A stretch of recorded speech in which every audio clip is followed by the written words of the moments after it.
strange how life can unravel in ways you never expect. I'm Daniel, 38 years old, married for 12 years to Emily, the woman I thought was my everything. We met in college, her with her wild auburn curls and that infectious laugh, me with my quiet determination and a knack for fixing things. She was a whirlwind, and I was the steady ground she danced on. We built a life together. A cozy house in the suburbs, 2 decent cars, a golden retriever named Max, and dreams of kids someday. I worked as a structural engineer. She taught art at the local high school. It was ordinary, sure, but it was ours, or so I thought. The first crack appeared on a Tuesday in late February. I'd come home early from a site inspection. Rain had shut us down, and found Emily sitting on the couch, staring at her phone with a look I couldn't place. Her fingers hovered over the screen, trembling slightly, before she noticed me. "Oh, Dan, you're home," she chirped. Too bright, too quick. She tucked the phone under a cushion, and when I asked what she was up to, she said she'd been texting her sister about a recipe. I nodded, kissed her forehead, and let it go. But something about her eyes, shifty, almost glassy, stuck with me. I didn't push it. Not then. Over the next few weeks, the cracks widened. She started staying late at school, claiming she was prepping for an art showcase. She'd come home smelling faintly of cedar and smoke, scents I couldn't tie to paint or canvas. Her phone became a fortress. Password changed, always face down, buzzing at odd hours. I'd ask casually, "Who's that?" And she'd laugh it off. "Just a colleague, Dan, relax." But I wasn't relaxed. I started noticing her wardrobe shifting. New dresses, tighter fits, things she'd never worn for me. I told myself I was paranoid. 12 years, right?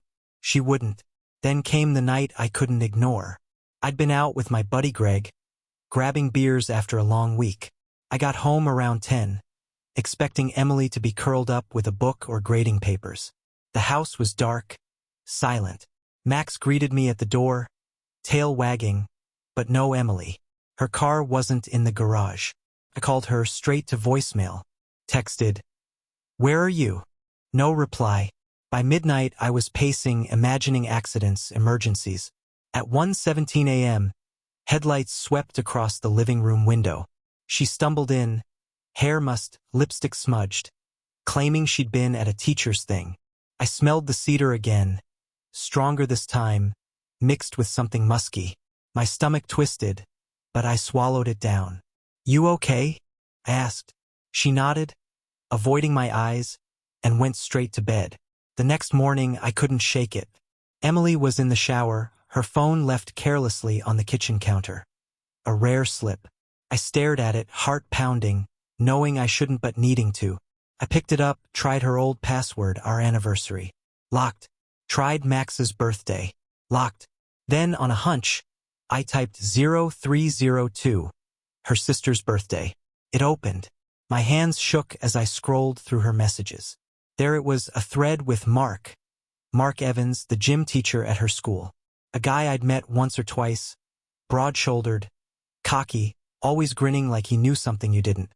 The texts were a punch to the gut.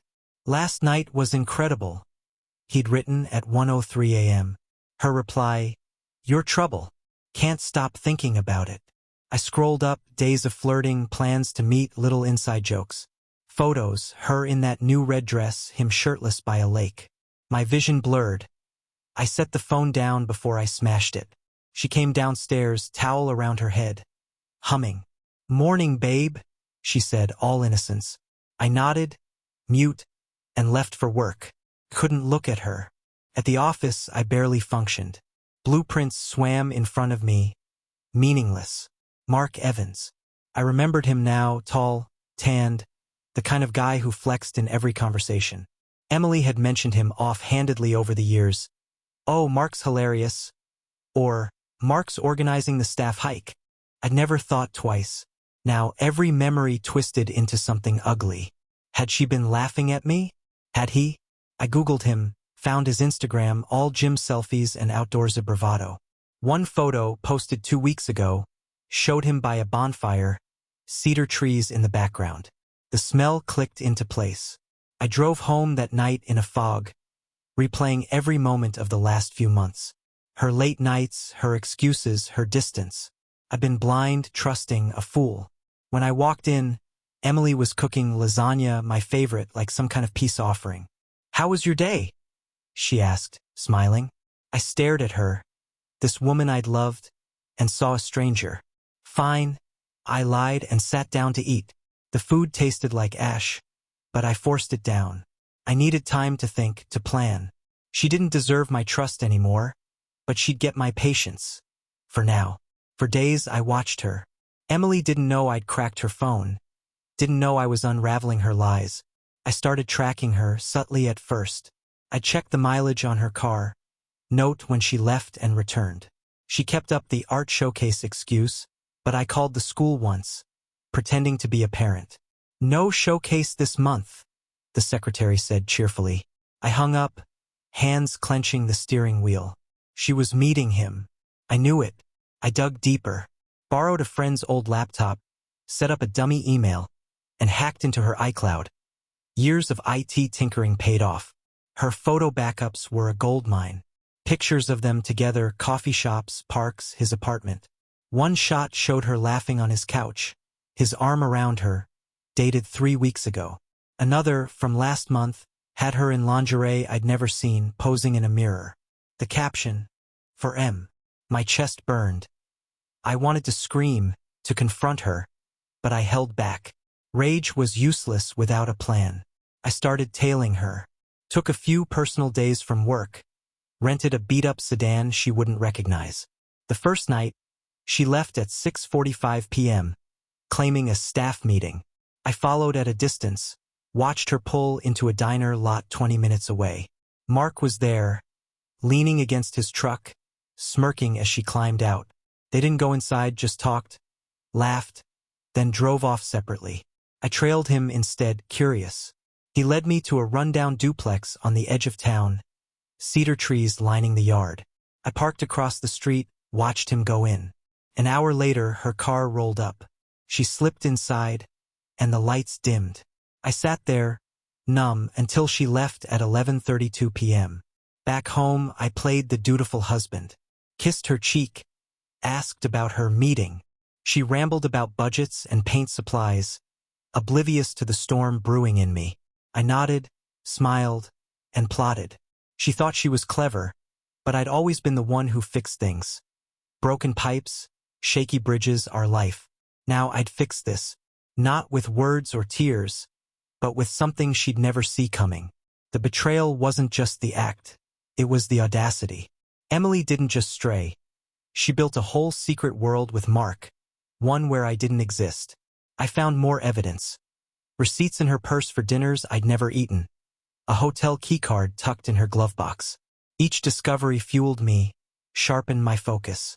I stopped sleeping much, lying awake beside her, listening to her breathe, wondering how she could be so calm while tearing me apart.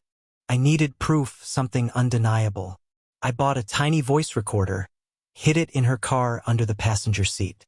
2 days later, I retrieved it. The audio was muffled but clear enough.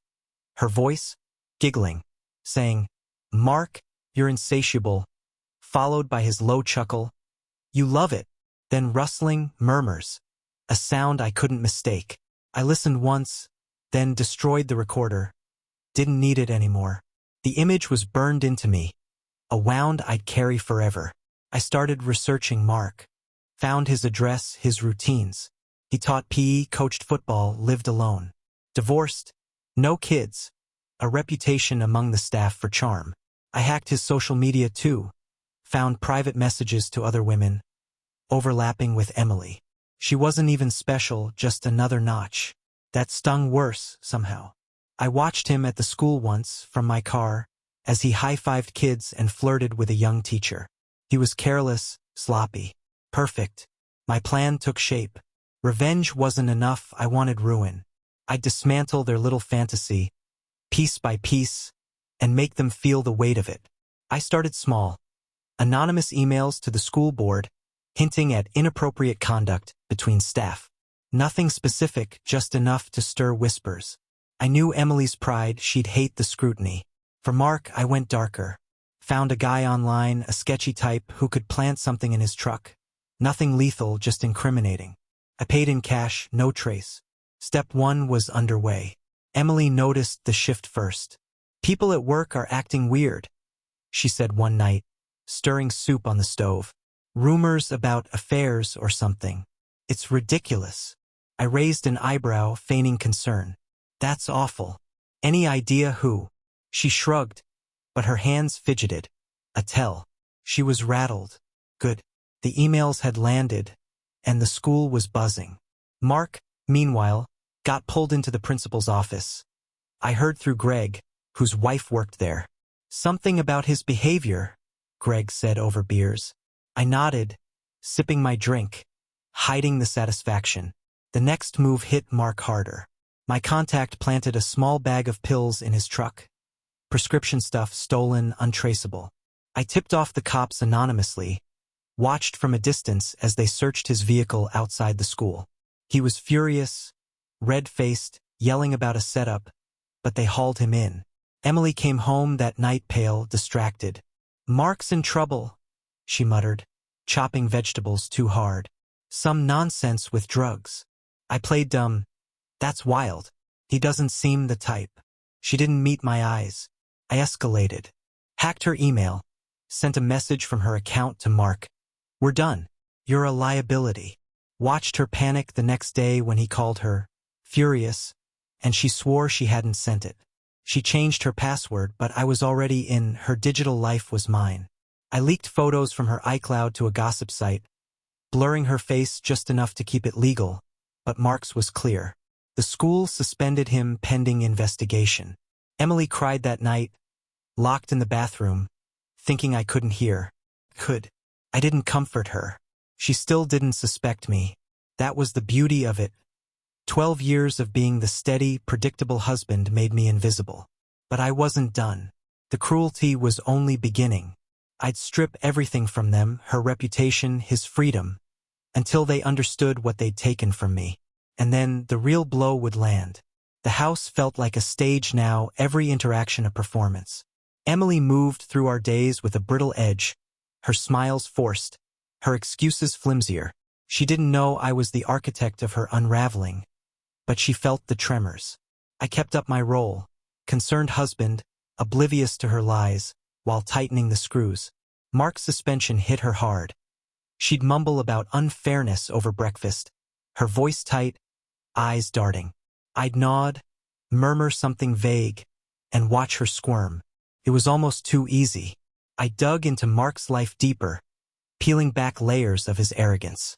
His divorce records were public, messy, with accusations of infidelity from his ex-wife, Lisa. I tracked her down online, found her living 2 towns over, remarried. On a whim, I sent her a burner phone message. "Mark's at it again. Thought you'd want to know." Attached a screenshot of him and Emily, faces blurred but bodies unmistakable. Lisa replied within hours. "That bastard. Thanks." I didn't expect much, but 2 days later, Mark's truck got keyed outside his duplex. Deep, jagged lines spelling liar. I smiled when I drove by. Small victories. Emily's cracks showed more. She'd forget details, telling me she'd been at a parent conference, when I'd seen her car at a gas station near Mark's place. I'd ask follow-ups, casual, and watch her stumble. "Oh, it got rescheduled," she'd say, brushing her hair back too fast. I started leaving traps. A fake work call about staying late, then coming home early to see if she'd bolt. She did twice and I followed. Always to him. Always that cedar-scented duplex. I photographed her car there, timestamps piling up. Evidence wasn't for a divorce lawyer, it was for leverage. My next move was financial. Emily handled our joint account, but I'd always had access. I noticed withdrawals, small at first, then bigger, cash pulls she couldn't explain. I traced one to a motel receipt crumpled in her coat pocket. $89.50, dated last month. I siphoned money from our savings instead, quietly, into a new account she didn't know about. Then I accidentally left bank statements out, showing the dips. What's this?" I asked, voice mild. She paled, stammered about art supplies. But I didn't push, let her sweat. She started locking her purse away, but I'd already planted a tracker in it. Step by step, I was boxing her in. Mark's world kept crumbling, and I fed the flames. The pills in his truck led to a search of his place. Nothing turned up, but the damage was done. Parents complained. The school board wavered. I upped the ante, mailing printed screenshots of his flirty messages. Some with Emily, some with others, to his colleagues and signed. Gossip spread like wildfire. Emily came home ranting about vindictive people ruining Mark's career, her hands shaking as she poured wine. "It's disgusting," she said, glaring at nothing. "He doesn't deserve this." I shrugged. Sounds rough. Inside, I was grinning. I hit her where it hurt next, her art. She'd been working on a gallery submission. Paintings she'd poured months into, her legacy. I'd seen the canvases in her studio, vibrant and chaotic, like her. One night, while she slept, I slipped in with a utility knife. Slashed 3 of them, just enough to ruin, not enough to look deliberate. Blamed it on Max when she found them, feigning shock. "He must have gotten loose. I'm so sorry." She sobbed for hours, clutching the shredded pieces, and I held her, hiding my satisfaction. Her passion was collateral damage, but it felt right. The tracker in her purse paid off. She met Mark at a park, late, under flickering streetlights. I watched from my rental car, binoculars steady. They argued, her gesturing wildly, him pacing, furious. She grabbed his arm, he shook her off. I snapped photos, clear shots of their faces, the tension. Later, I heard her on the phone in our basement, whispering, "We need to stop. It's too much." A pause, then, "I can't lose everything, Mark." My heart didn't ache, it hardened. She was scared, not sorry. I started isolating her. Called her friends, pretending concern.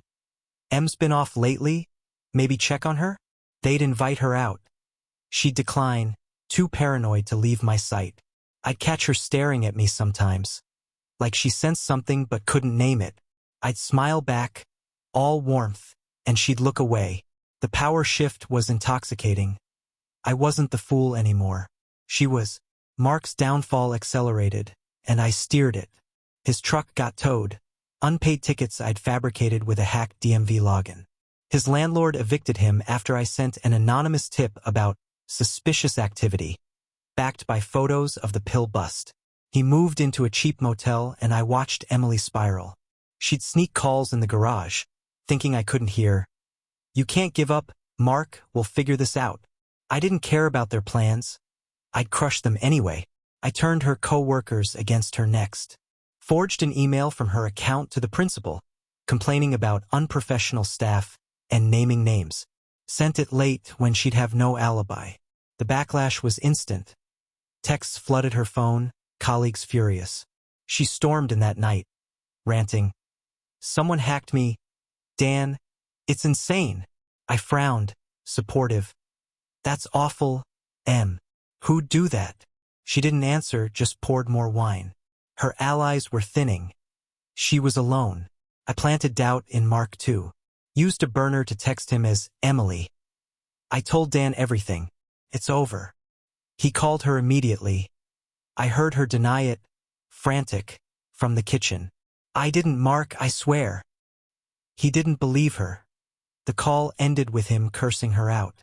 She sat there after, head in her hands, and I watched from the doorway, silent. Their trust was ash and I'd lit the match. The cruelest twist came naturally. Our anniversary, March 12th, rolled around. I cooked her favorite, lit candles, played our song. She tried to match my mood, but her eyes were hollow. Mid-dinner, I slid a velvet box across the table. A necklace, engraved with forever. She stared at it, then me, and burst into tears. "Dan, she started, but I cut her off. "You're everything to me, Em." She sobbed harder, guilt eating her alive. I let her drown in it. Emily broke first. A week after the anniversary, she cornered me in the living room, voice trembling. "Dan, I need to tell you something." My pulse spiked, but I kept my face blank. What's up? She paced, wringing her hands, then blurted it. I've been seeing someone, Mark, for months.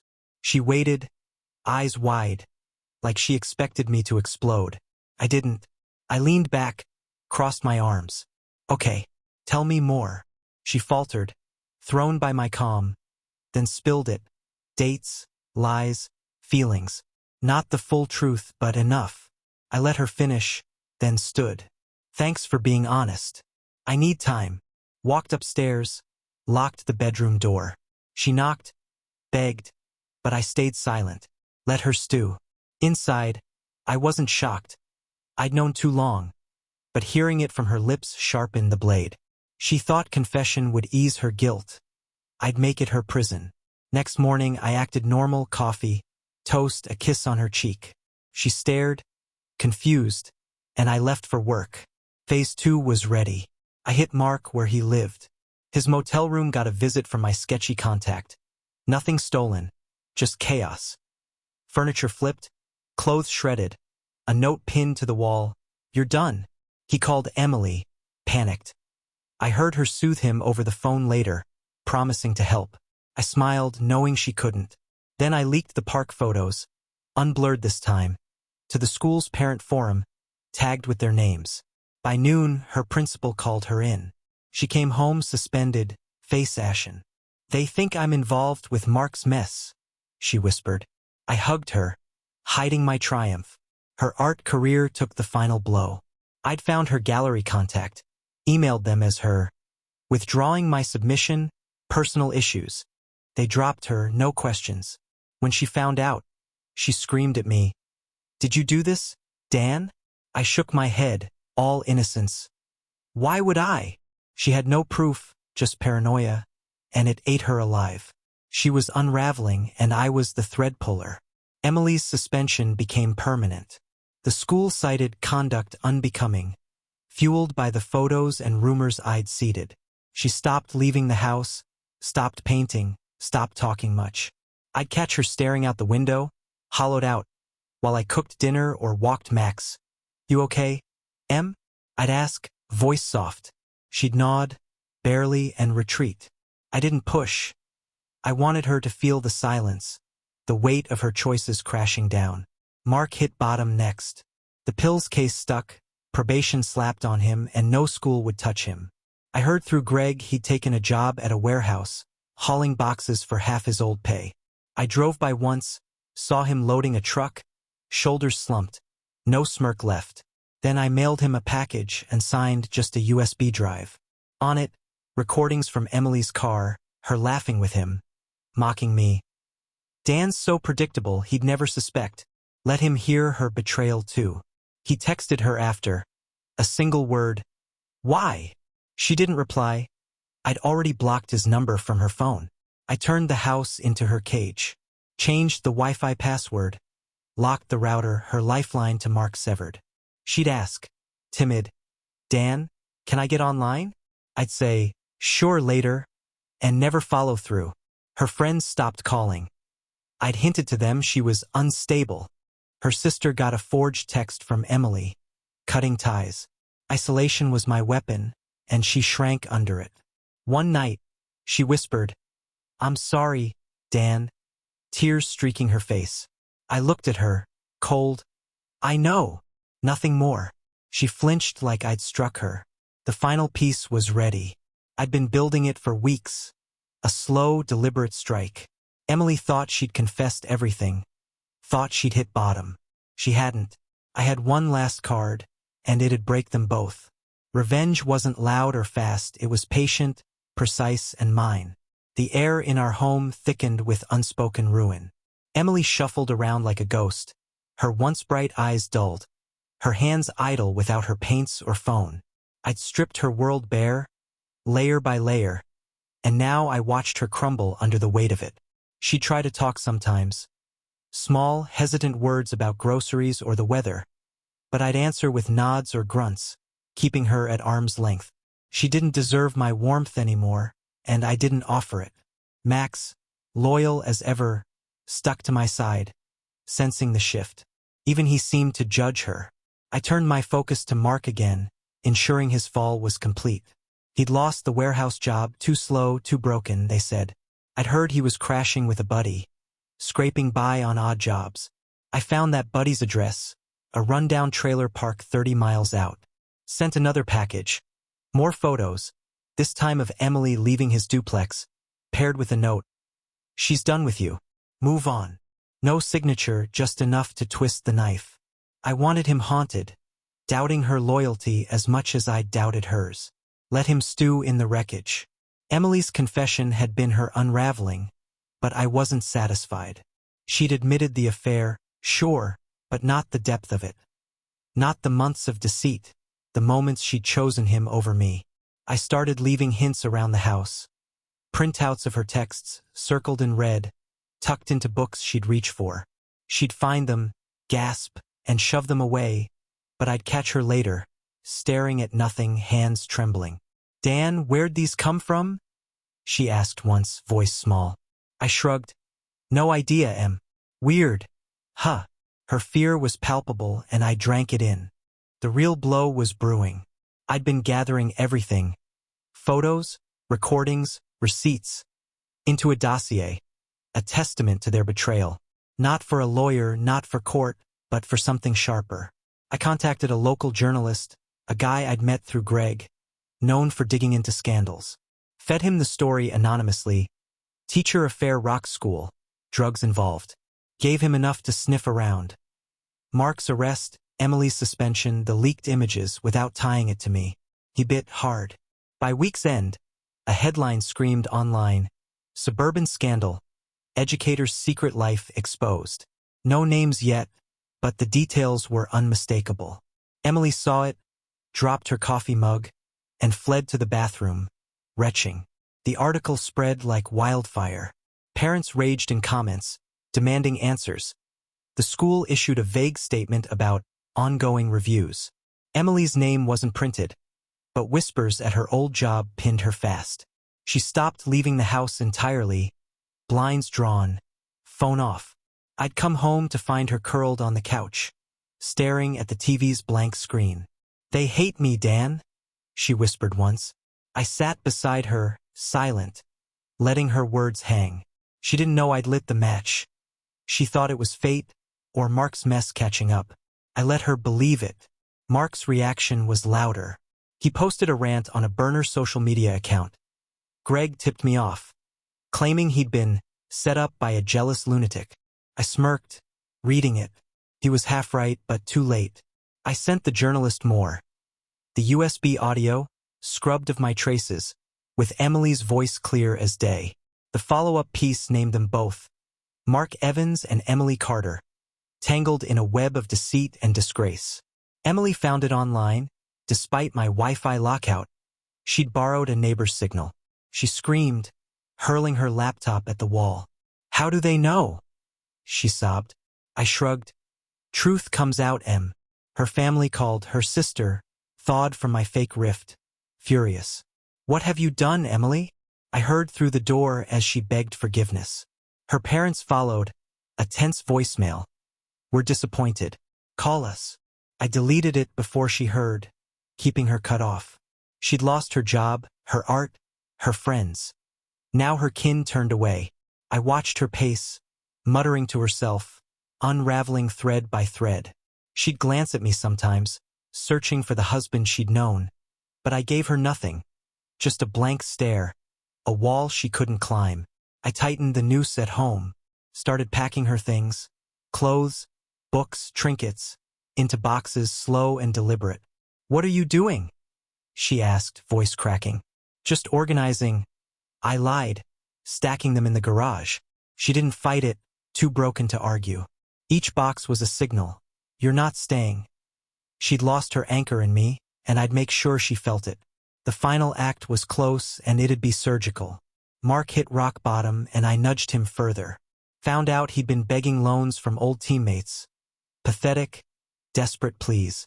I posed as one online, promising cash, then ghosted him after he sent his address. Instead, I tipped off a repo man about his truck. Still financed, payments missed. They towed it from the trailer park at dawn.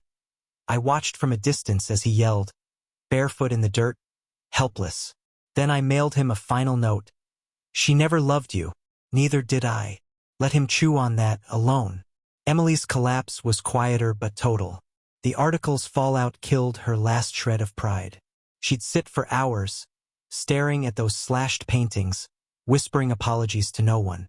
I'd walk by, casual, and she'd flinch. Dan, can we talk? She tried one night, eyes red. I nodded, sat, let her spill. I was stupid, lost. I didn't mean to hurt you. Lies still, she meant every choice until it cost her. I listened, then stood. I need space, Em. Left her there, drowning in her own words. She didn't follow.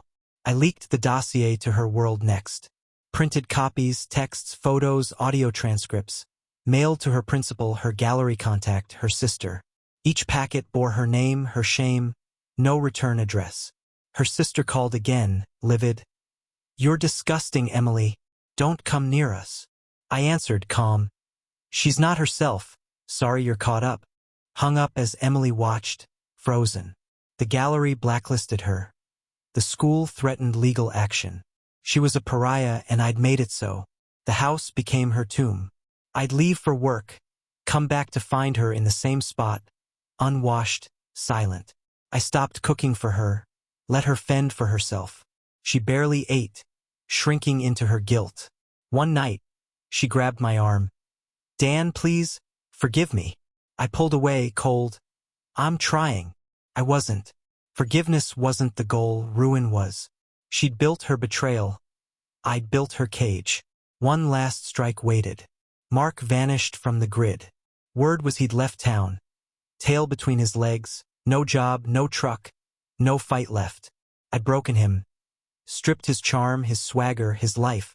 I tracked him one last time, found a grainy photo online. Him at a bar somewhere, hollow-eyed, nursing a beer. Good enough. He'd carry Emily's ghost and mine forever. A shadow he couldn't shake. I turned my full gaze back to her. Emily was a shell now, clinging to scraps of normalcy. She'd try to clean, to cook, but her hands shook too much. I'd find half-made meals, abandoned, and toss them without a word. She stopped asking for the Wi-Fi, stopped reaching out. Her purse tracker showed no movement. She'd given up running to him. I emptied our joint account completely, left her just enough for basics. Where's the money, Dan? She asked, timid. Work's tight. I lied. She nodded, too tired to question. I'd taken her security, her escape. The dossier's fallout kept burning. Her sister sent a letter, harsh, final, disowning her. I let Emily find it on the counter, watched her read it and collapse, sobbing. They're gone, she whispered. I didn't respond, just walked away. Then I staged the endgame. Filed for divorce, papers drawn weeks ago, hidden. Didn't serve her yet. Left them on my desk, accidentally open. She found them, confronted me. Dan, no, please. I looked through her. It's time, Em. She begged, but I was stone. Her world was ash and I'd swept it clean. The last night, I packed my bags, not hers. Where are you going? She croaked, panicked. Away, I said, zipping the duffel. Left her standing in the hall, Max at my heels. She'd stay in that house, surrounded by boxes and ghosts. No money, no family, no me. I drove off, her silhouette in the window, and felt the weight lift. One final twist remained. I didn't go far, just to Greg's, crashing in his guest room. Emily called, texted, left voicemails. Dan, come back. I'll fix this. I didn't answer. The divorce papers hit her mailbox 2 days later, served by a courier. She'd get nothing. Prenup clauses I'd enforced, her infidelity documented. The house was mine. I'd sell it, leave her to scramble for rent somewhere. She had no job, no savings, no one. I'd taken it all, piece by meticulous piece. Mark surfaced once more. A desperate email to Emily, forwarded to me by my hack. I'm sorry. I'm nothing now. She replied, weak. Me too. I deleted it from her inbox before she saw his words. Let her think he'd abandoned her fully. Then I sent him a final gift. A photo of her, post-collapse, gaunt and lost, captioned, "Your work." No response came. He was gone and she was alone. I sold the house fast, cash buyer, below market, didn't care. Emily got 30 days to vacate. I heard through Greg she'd moved into a cheap apartment, waitressing to survive. Her art stayed in storage, unsold, forgotten. I kept Max, the cars, my life. Started fresh in a new city, new job, new air to breathe. She'd call sometimes, late, leaving silence on my machine. I'd listen, then erase. The cruelty wasn't in the acts, it was in the precision. I didn't raise a hand, didn't scream. I dismantled them with patience, with their own choices turned against them. Emily betrayed me with Mark, with cedar and lies. I betrayed her with ruin, slow and unrelenting. She'd live with it, and he'd carry it, and I'd walk away whole. That was my revenge, cold, complete, and mine.